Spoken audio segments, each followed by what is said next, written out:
Ağustos'ta kurulan komisyon birçok dinlemenin akabinde ve farklı toplantıların akabinde 19-20 toplantıdan sonra artık partiler kendi hazırladığı raporları da sundular ve bir ortaklaştırma, bu raporların ortaklaştırılması sonrasında Meclis Genel Kurulu'na gitmesi bekleniyor.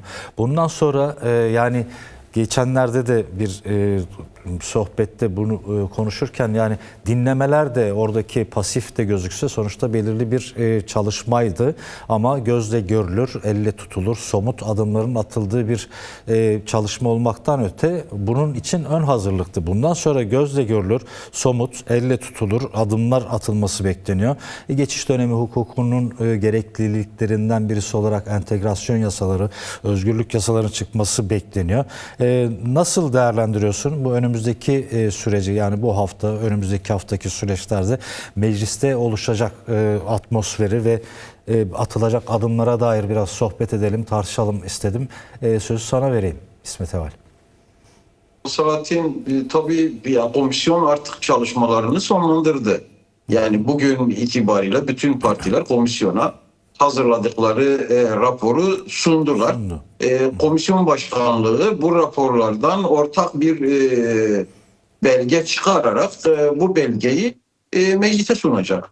Tabii şimdi burada asıl önemli olan şey aslında bir, partilerin tek tek hazırladıkları raporların içeriği, bir de bunların nasıl ortaklaştırılacağıdır. Çünkü artık önümüzdeki süreç açısından bizim ifade edeceğimiz şey şu.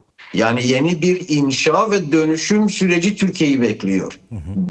Bu çalışma itibariyle artık önümüzdeki dönem yapılması gereken bir dönüşüm süreci. Çünkü biliyoruz ki mevcut durumda Türkiye'nin yaşadığı bütün krizlerin, işte hukukun işlememesi, insan hak ve özgürlüklerinin kısıtlanmış olması, demokratikleşmedeki gerileme, bütün bu hususlar, ekonomik gerileme ve diğer şeyleri saymaya gerek duymuyorum. Tüm bu hususlar aslında mevcut Kürt sorunuyla ilgili bir sonuç. O yüzden yeni bir inşa ya da yeni bir dönüşüm süreci demek çok iddialı olmayacak. Ama yani şu anda asıl tartışmamız gereken ve görmemiz gereken husus aslında şu.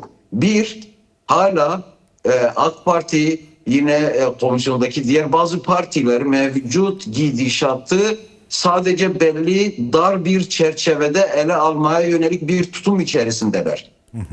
Şimdi birincisi bu mevcut gidişatın önünü açacak bir tutum değil. Bunun değişmesi gerekiyor. Özellikle İstanbul'da yapılan konferansta Önder Apo'nun konferansa gönderdiği mesajla belirlediği temel bir husus vardı. Ben tekrardan hatırlatma gereği duyuyorum. Önder Apo bu süreci belirleyecek 3 temel yasaya vurgu yaptı. Evet. Birincisi özgür yurttaş yasası, barış ve demokratik toplum yasası ve özgürlük yasaları. Şimdi önemli olan bunu kapsayacak bir raporun meclise sunulması ve mecliste bu kapsamda yeni döneme girişin gerekliliklerinin yerine getirilmesi. Şimdi o yüzden bu noktada yani şimdi çok katmanlı, birbirine bağlı bir sorunla karşı karşıyayız. Evet. Bazıları sorunu sadece işte gerillanın çatışmaya son vererek gelip siyasal sürece dahil edilmesi gibi değerlendirse de yani bu sürecin böylesi bir süreç olmadığını biliyoruz. Çünkü çatışma aslında Türkiye'deki bugünkü tabloyu ortaya çıkaran bir durumdu. Şimdi önemli olan bu çatışmaya yol açan bütün nedenlerin ortadan kaldırılabilmesi ve demokratik bir cumhuriyetin inşa edilebilmesi. Yani temel hedef eğer buysa o zaman biraz bazı hususları daha açıklıkla tartışma ihtiyacı var. Heva Selahattin. Birincisi şüphesiz gerillanın dönüşü, demokratik siyasete katılımı önündeki bütün engeller kaldırılmalı. Bu hiçbir şarta, hiçbir şeye de bağlanamaz. Yani eğer çatışma sonlanıyorsa çatışmanın bir tarafında yer almış insanların demokratik siyasete katılma hakları hiçbir koşula bağlanmadan sağlanmalıdır. Tabii yani sadece burada silahlı güçlerden söz etmiyoruz ama aynı zamanda şu anda hapishanelerde binlerce bağlantılı tutsak var. Bu tutsakların özgürleşmesi gerekiyor. Cezaevlerinden tahliye edilmeleri gerekiyor. Davalarının düşürülmesi gerekiyor. Açılmış bütün davaların düşürülmesi gerekiyor ki sürgündekiler de yani dönebilsinler. Bu sadece ilk adım olarak bir anlam ifade ediyor.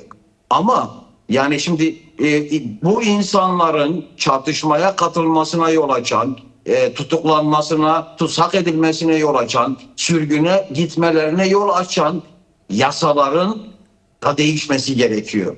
Özellikle siz de dosyanızda ifade ettiniz. Şimdi o kadar çok bağlantılı yasa var ki mevcut durumla ilgili. Bütün bu yasalarda temel değişikliklere gidilmesi gerekiyor. Yine yani tekrardan gerçekten hatırlatmak gerekiyor. Önder Apo'nun yaptığı vurgular var. Yani mesajında. Şimdi hukukun bireysel ve evrensel normlarla, kolektif haklarla toplum lehine yapılandırılması gerekir diyor Önder Apo. Evet. Şimdi bu hem bireysel özgürlüklerin önünün açılmasına ihtiyaç duyuyor böylesi bir yeniden yapılandırma ama aynı zamanda kolektif hakların da yeniden yapılandırılmasına ihtiyaç duyuyor. Yani bu böylesi bir yaklaşım sadece Türkiye'de Kürt sorununun çözümüne yol açmayacak. Türkiye'deki bütün diğer sorunların da aslında çözümünü sağlamış olacak. Alevilerin yaşadığı sorunlar açısından da çığır açıcı olacak, ön açıcı olacak. Emekçilerin yaşadığı örgütlenme, özgürlüğü önündeki bütün engellerin kaldırılmasıyla aslında kendisini baskı altında gören, baskı altına alınan, ifade edemeyen bütün toplumsal kesimler kendilerini hem örgütleme şansına kavuşacak ama aynı zamanda hukuk karşısında bir güvence almış olacaklar. Şimdi o yüzden dediğim gibi sadece gerillaya, sürgündeki siyasetçilere, cezaevindeki tutsaklara yönelik bir düzenleme yetmiyor. Bunun aynı zamanda toplumsal çerçevesinin de olması gerekiyor. Yine yani şimdi Kürt kimliği üzerindeki yasaklar, baskılar olduğu gibi devam ediyor. Evet. Yani meclis komisyonda bile Kürtçe tahammül edilmediğini gördük. Yani şimdi işte bu tür şeylerin artık yasal bir biçimde bir netliğe kavuşturulması gerekiyor. Hem keyfiyetin önüne geçecek ama aynı zamanda daraltan ya da engelleyen yasalar varsa bu yasalarda da değişikliğe gidilmesi gerekiyor. Bu eğer sağlanırsa o zaman komisyon asli işlevini oynayabilmiş diyebiliriz. Tabii sadece komisyonla da sonuçlanacak bir durum değil Selahattin. Yani komisyon çok olumlu bir rapor da meclise gönderebilir.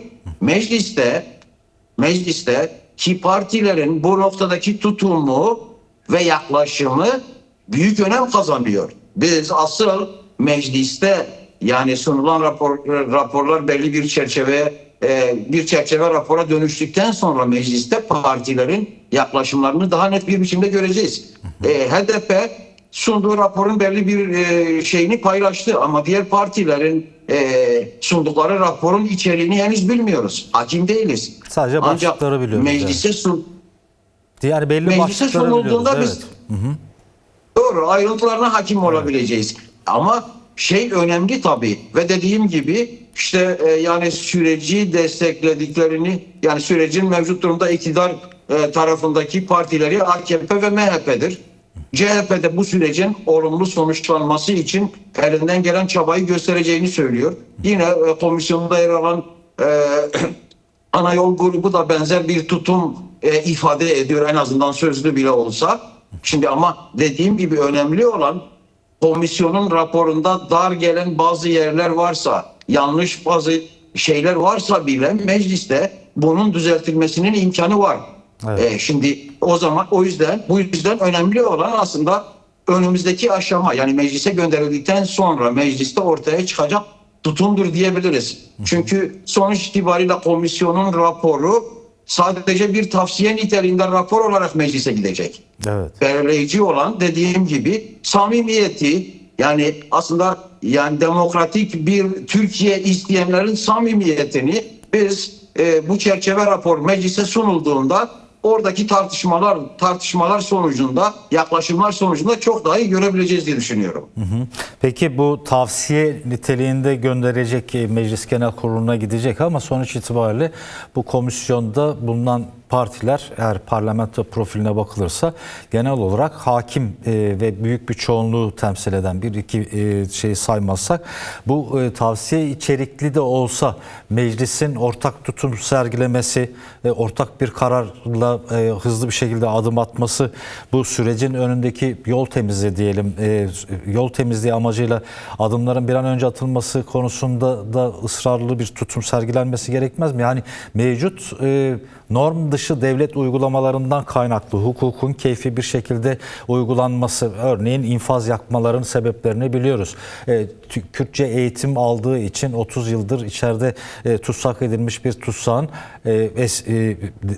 infaz süresi dolmuş olmasına rağmen bırakılmaması gibi, ahim kararlarının uygulanmaması gibi, Anayasa Mahkemesi kararlarının uygulanmaması gibi, 1600'den fazla bilinen rakamlar değişmiş olabilir ama hasta tutsaklar var. Yani bu meclise sunulacak komisyonun ortaklaştırılmış rapor çerçevesinde sunulacak komisyonun sunduğu rapordan tartışma sürecinde de zaten mevcut hukukun hayata geçirilmesi bile birçok olumlu gelişmenin kapısını aralamaz mı? Yani entegrasyon ve özgürlük yasalarının hızlandırılmasını sağlamaz mı? Bu bağlamıyla yorumunu da duymak isteriz.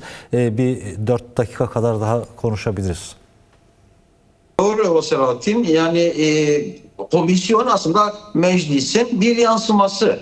Öyle yani sonuç itibariyle öyle bir tablo bize yansıtıyor. Ve bu noktada eğer bir iradi tutum ortaya çıkarsa şüphesiz senin dediğin şeyleri yapmak çok kolay olacak.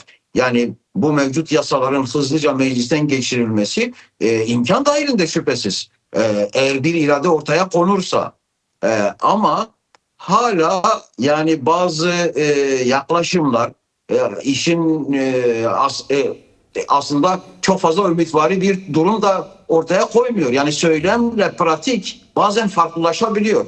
Evet. Yani örneğin CHP'nin İmralı'ya üye vermemesi tutumu, işte yani CHP'nin nasıl bir irade ortaya koyacağı konusunda bazı soru işaretlerine yol açıyor. Evet. Ya da bugüne kadar çok açık fikir belirtmeyen AKP cephesinin mecliste nasıl bir tutum ortaya koyacağını çok kestiremiyoruz. Yani ama irade olursa, toplumsal baskı olursa, senin dediğin gibi çok hızlı bir şekilde ihtiyaç duyulan yasalar aslında hızla meclisten geçirilir.